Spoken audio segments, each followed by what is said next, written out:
Project Epoch launches July 26th, and I'm going to tell you how you are able to play this game, why you should play this game, and why I personally am so excited for it. So let's dive into it.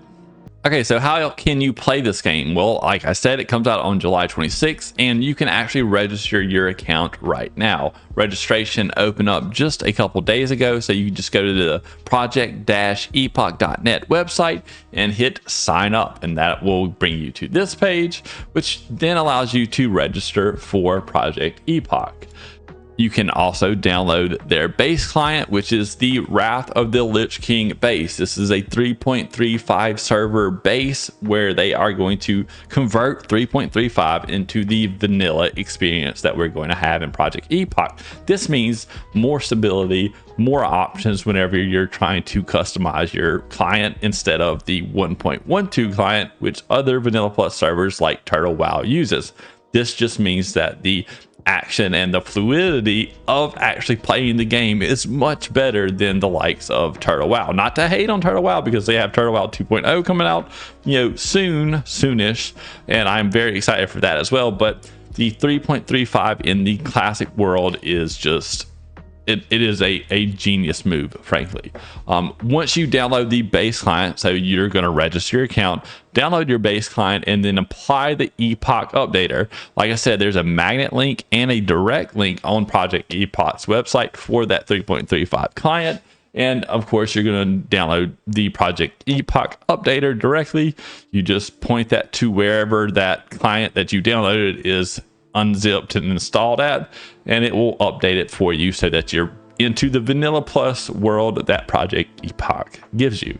If you have issues with applying that Epoch updater, there are a manual installation thing where you can download each one of their patches manually and apply it to that 3.35 client that you downloaded. All right, let's talk about the locations in Project Epoch. Project Epoch completely has redone the Goldshire town in Elwyn Forest, so it'll be a whole new layout that it looks nothing like you would see in the 1.12 world of Warcraft. It is not the vanilla Goldshire that you are all so used to, and from what I had a little bit of time in whenever I played during the stress test 2, I don't think the inn has the basement, which may be a negative for some of you RP players. Moving on, you have Ironforge Airfield, which we've always seen, but now you can actually go and there's actually things to do there. The Manor of Mist Mantle is in Duskwood. I haven't played this or experienced this at all, so that'll be new to me. The Upper Marshes is again somewhere that we've seen before, and you kind of do the mountain skip to go to wetlands from Ironforge in this area, and that's kind of the area that you'll be playing in, I believe. Durnhold Keep is in Hillsbrad Foothills, and I'm sure most people have seen this, but of course it's been updated to have new NPCs, new buildings, maybe new interiors. Exciting for that. Blazing Hills is in Arathi Highlands, and this is just a new elemental zone. Looks kind of cool. Ring of Strength. Now this is kind of cool. Ring of Strength is in Stranglethorn Vale, and this is very similar to in TBC when they first launched the Ring of Blood, and they've had it in damn near every expansion after that, especially in the classic world.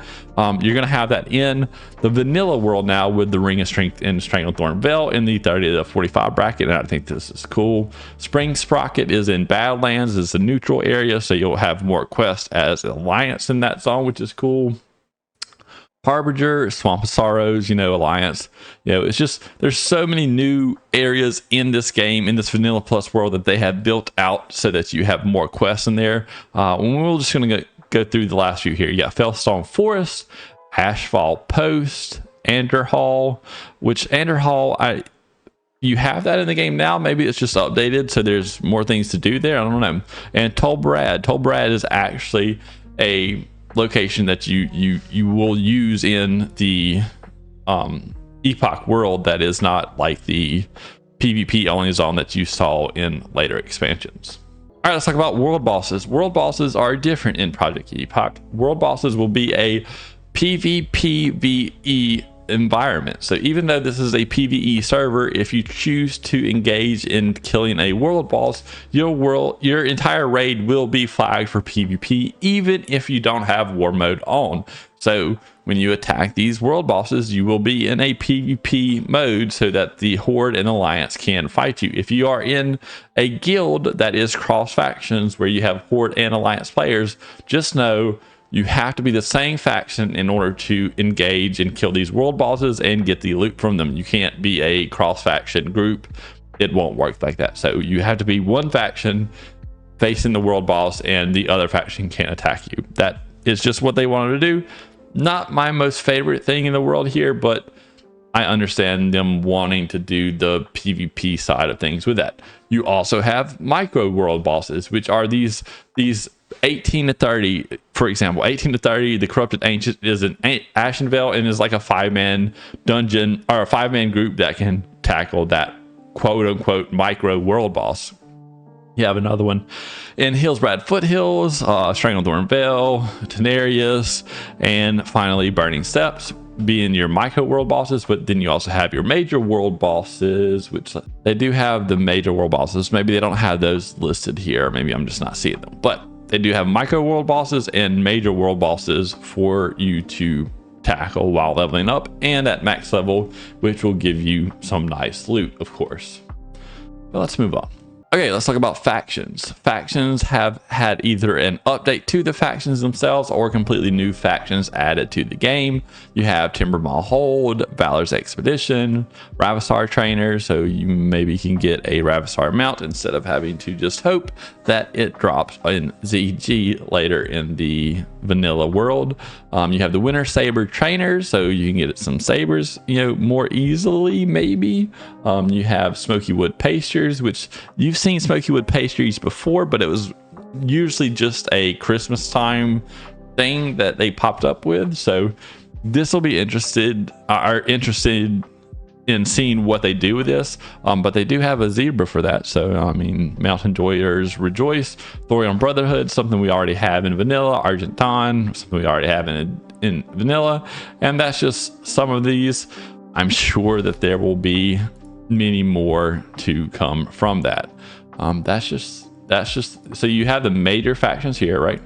And you also have the minor factions here. So Sepulchre, Aberdeen, Airy Peak, Reventus Tribe, and that's all different brackets too. That's cool. Yeah, so you have major and minor factions, and I'm sure there will be more factions to come as the server progresses. Now, when it comes with quests, they have actually added over 1,600 new quests to the game. So you're not going to just be playing the same quests that you have every single time that you've gone to every relaunch of World of Warcraft. Even though they added some quests in Season of Discovery and maybe in Season of Mastery as well, this has 1,600 new quests. It's going to be just a massive amount of new quests that we are tackling here, and it is quite literally expansion worthy. It's going to have storylines, multiple part storylines where you could have a 10-part quest chain that is completely new to the World of Warcraft experience, and I can't wait to actually experience this.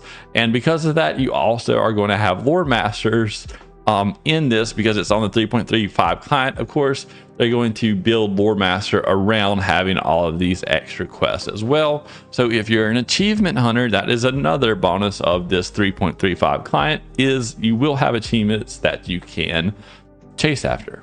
As far as rares are concerned, you see rares all throughout the open world while you're leveling. Now these rares are going to be a little bit more difficult, and you are definitely going to want to group up in order to tackle them. They say they have over 150 new rare mobs that have been added to the game. So if this is something that you're interested in, make sure you grab a couple friends before you attack them, because they have been buffed. You will not be soloing rares unless you greatly outlevel them in Project Epoch. Racial knowledge. Racial knowledge is a new system in Project Epoch so that you can choose any racial abilities that you want, no matter what race you want to roll. If you're a Tauren, you can have human racials. If you're an undead, you can have troll racials. Whatever racial that you choose, you can now swap that racial ability after unlocking that through a quest chain of some sort that we don't know the exact details, but you'll have to do a quest chain that unlocks the racial for each one of these factions, and then you can choose that racial. Every 2 weeks you are able to change that, but no longer will you have things like in classic vanilla, World of Warcraft, where if you're a human, you have mace and sword, added weapon skill, which means that you have to choose that if you want to be competitive at end game. Now racials won't matter so much, and you can just choose what is best for your playstyle instead of being forced to roll that race itself. Professions have had a complete rework. You're going to have things while you're leveling up that you can actually craft that are useful to you and not just junk. You're going to have abilities that, blacksmith maybe can add a socket to an item, which increases your player power even at max, at end game. And then also there have been hints of, epic items that you can craft from professions that are going to be very useful at the level 60 max cap range. The race class combinations for Project Epoch is different than the vanilla World of Warcraft experience. So what you get now is you have dwarf shaman. So Alliance will have shamans from day one on Project Epoch, and this is a huge change. You're going to have gnome priests, human hunters, dwarf mages, and another huge change is undead paladins. You're going to have undead paladins on the Horde. So both the Horde and the Alliance will have paladins and shamans for their raid. This is so huge, and I can't wait to actually experience this myself. You're going to also have troll warlocks, you have tauren priests, and undead hunters, and I think those all make sense. Never understood why undead couldn't be hunters or humans couldn't be hunters, because you have human hunters now in the open world. I just never understood why humans couldn't be hunters. That was such a weird restriction in vanilla Warcraft. But in Project Epoch, the biggest news is dwarf shamans and undead paladins, Horde and Alliance rejoice. You get all the classes finally in a vanilla experience. In Project Epoch, you also have new challenges that you can pursue, and these are similar to some things that you see in other private servers as well as in World of Warcraft itself. You have Soul of Iron, which is something that came back in Season of Mastery in World of Warcraft, where it's kind of like your hardcore mode, but it's not as punishing as hardcore, where death equals delete. If you die, you can still literally walk to your main city or whatever and remove that Soul of Iron debuff from you, but you can't mount hearth, you can't get summoned, any of that. Wherever you die in the world, you quite literally have to walk to your major city in order to get that removed. So beware of that challenge, because it is going to be punishing to actually remove it if you so choose. The Explorer's contract is a little different. It basically means that your quest experience and the experience you get from killing animals and mobs in the open world is greatly reduced, and now you're just going to have to do a lot more in order to level. It's not like Soul of Iron, you can die with the Explorer's contracts. It's just your quest and mob experience is greatly reduced, but your exploration whenever you unlock an area of a zone is greatly increased, not to the point that it will be easy to level by just running around the world, but that it will give you a little bit of a boost whenever you're exploring the world, instead of not giving you hardly any experience like it does currently. But if you want to do every quest in the game and you want to do that whole lore master thing, and leveling and questing is the way that you enjoy the game, maybe try out the Explorer's contract, because you will get the lore master things that you're running after, as well as exploring the world without over leveling the zones too quickly. The difficulty in Project Epoch has been increased. You'll see mobs that will do leaping jumps at you from level 1. Honestly, you'll have mobs in your starter level zones that will have new abilities. They will have boars that will charge you, and they actually have a cast timer, so you will see them doing that while you're leveling. But the world in general is more powerful than a vanilla experience, especially considering that it is going to be TBC, class design based. You yourself are more powerful, so the world needed to increase in power creep with you. Epoch Time. Epoch Time is a new thing in Project Epoch that basically allows the day-night cycle to be on a 3 to 4 hour loop, which means that you'll see daytime and nighttime a lot more in your play sessions rather than being restricted to only the daytime if you're a night shift worker, or only nighttime if you're a day shift worker. You can see both sides of the coin in Project Epoch with their new Epoch Time. And it also gives you some benefits. There are things where there are mobs in the world that will not come out unless it is nighttime or daytime, as well as some of the abilities like your temporal mechanics here, where during the day you'll have one buff because of a trinket item, and during the night you'll have a completely different buff. Their Project Epoch Time is a cool new change, and I hope this isn't just a gimmick, but something that we actually enjoy and can see a change in the world because of it. Some of the miscellaneous things that you'll see while you're leveling up, even from the star zones, you have a cart thing that you'll see going from Goldshire to the Northshire Abbey, and from Goldshire to the inn, or to Stormwind as well. You'll also see the same sort of cart in the Horde star zone going from Razor Hill to the Horde Orc Troll starting area. I haven't explored all over the world, but expect to see these carts in the star zones to get you from point A to point B a lot quicker by just clicking on them and riding to your destination. You also have achievements. This is something I mentioned earlier. Achievements being in the game is a cool experience, I think.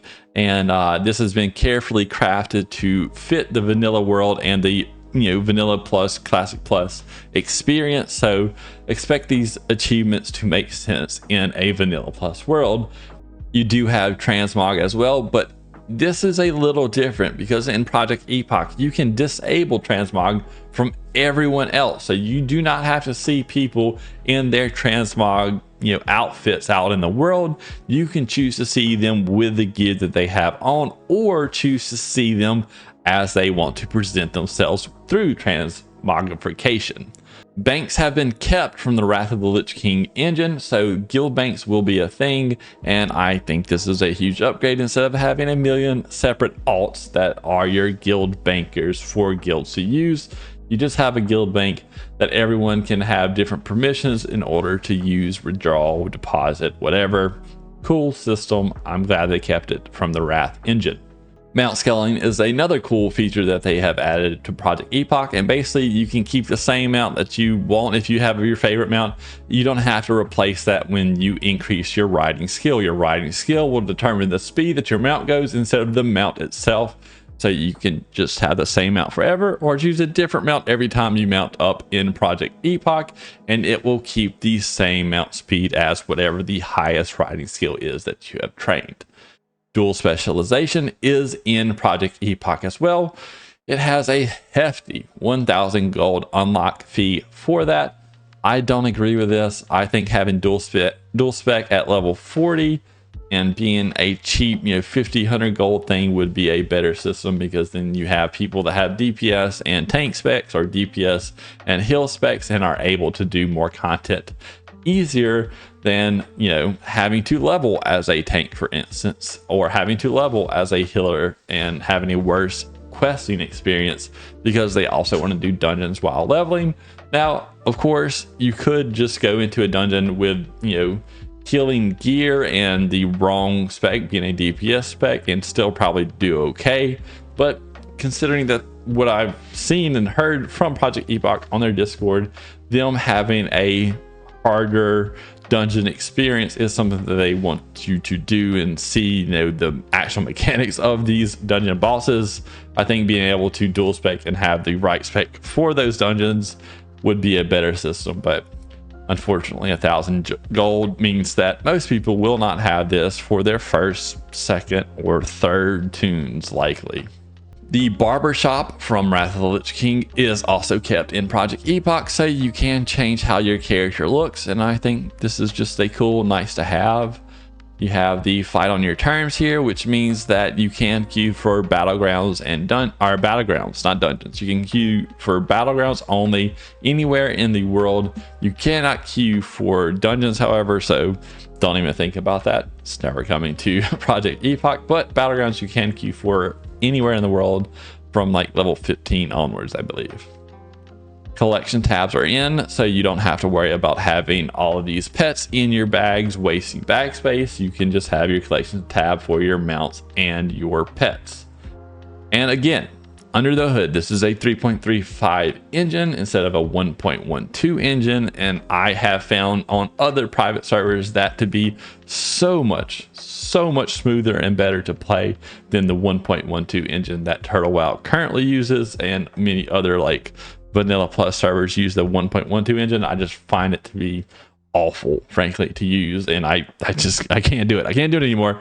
The 3.35 engine has spoiled me on that, and I'll probably never play another Vanilla Plus, Classic Plus server that doesn't have a 3.35 engine or later. And I'm excited for Turtle WoW's 2.0 update, which is using Unreal, but that's a separate video. Anyways, back to Project Epoch. You have new instances, new dungeons, new raids for Project Epoch. So you'll have the dungeons like Dead Mines has been completely redone. This boat here, you actually go inside this boat to fight mobs as you're traveling up to the top to face Van Cleef as your final boss. Wailing Caverns have also been completely redone, completely changed on the layout for that instance.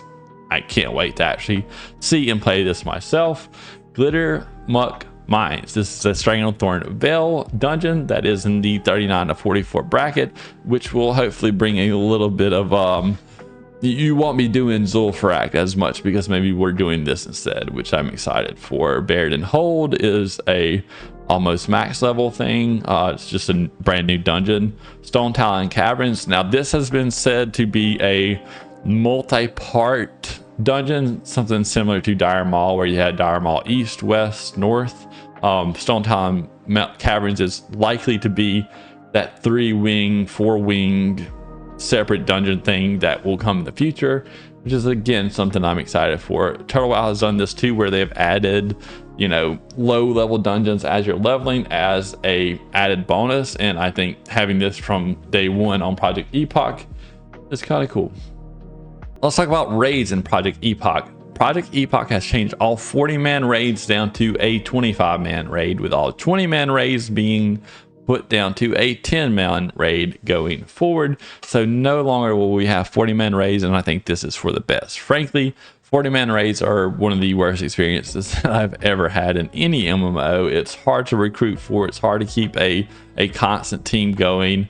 And it's just a bad experience especially for the people that are managing the rosters. Now, for the average raider that just shows up in raid, they think it's cool to have 40 people in there smashing, but 25-man and 10-man is better for the longevity of a guild and of the game itself, in my opinion. There's a reason why Blizzard didn't do 40-man raids ever again after vanilla ended. Into TBC forward, it was always 25-man or lower for their dungeons. Now, that being said, Onyxia's Lair in Project Epoch now has 3 separate raid bosses instead of being 1 raid boss, which I think is cool, and I'm very interested in seeing. Molten Core, I believe, has an extra raid boss, maybe 2. I think it was 9 bosses in Molten Core. I could totally be wrong about that. I'm not sure. I'm almost positive there's at least 1 new raid boss in Molten Core though. And Uldum will be the first completely new raid for Project Epoch, and this will of course come post launch. PvP for Project Epoch is different. They have completely overhauled PvP. There is no longer the ranking system that you had before, so hooray for that. Having to hit some arbitrary number of honor per week sucks, frankly, and I'm excited that they got rid of that. There's going to be gear for you while leveling up. You can level up by PvPing and have level appropriate gear that you can buy from that PvPing while leveling up. You have marks of honor, which can buy items. You have honor points to buy your gear. Now, Conquest Points is different from previous versions. This is an arena only thing. You can get it from other avenues.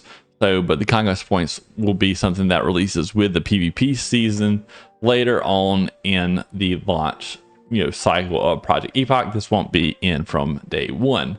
Also, let's talk about PvP. You will have Warsong Gulch, of course, Gilligam's Island. This is Eye of the Storm, basically. If you look here, this is just Eye of Storm in the theme of Stranglethorn Vale. Bringing Eye of the Storm into the classic world, I think, is a cool thing. And the Warsong Gulch is kind of Warsong Gulch. We've been there many times. Arenas, you'll have Ruins of Lordaeron and the Scarab Pit, with actual like pillars and stuff. I think arena players are going to enjoy the hell out of this. Frankly, I think they're going to really enjoy it. And then, of course, in the world, you can PvP in the world. There'll be calls to skirmish in the world.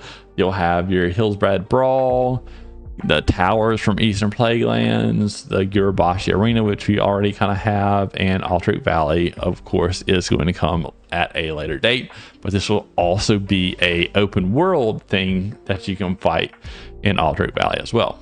Project Epoch does include new custom audio as well for NPCs, original music. There's just going to be a lot of new stuff in Project Epoch, and I'm excited to see how this is fleshed out in both the voice acting and the music in the world of Project Epoch. All right, let's talk about classes. Classes are all changed. They're going to be TBC based in a vanilla world. So you'll have TBC type talents with updates and changes to that to match the vanilla world, meaning that they may be slightly less powerful than you remember them in TBC.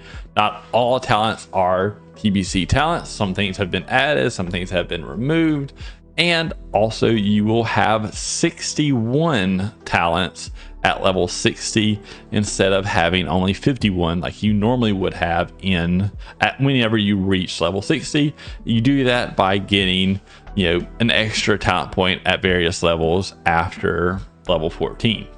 But a classic world with TBC talents, I think TBC talents are a good change because that means every class is going to be viable. You're going to be able to have Shadow Priest. You're going to be able to have Boom Kid. You're going to be able to have all of these different classes like Ret Paladins that you just did not see in vanilla because they were terrible. Frankly, their talents were terrible. Their gameplay was terrible. Their DPS or healing was terrible, and you just did not bring them.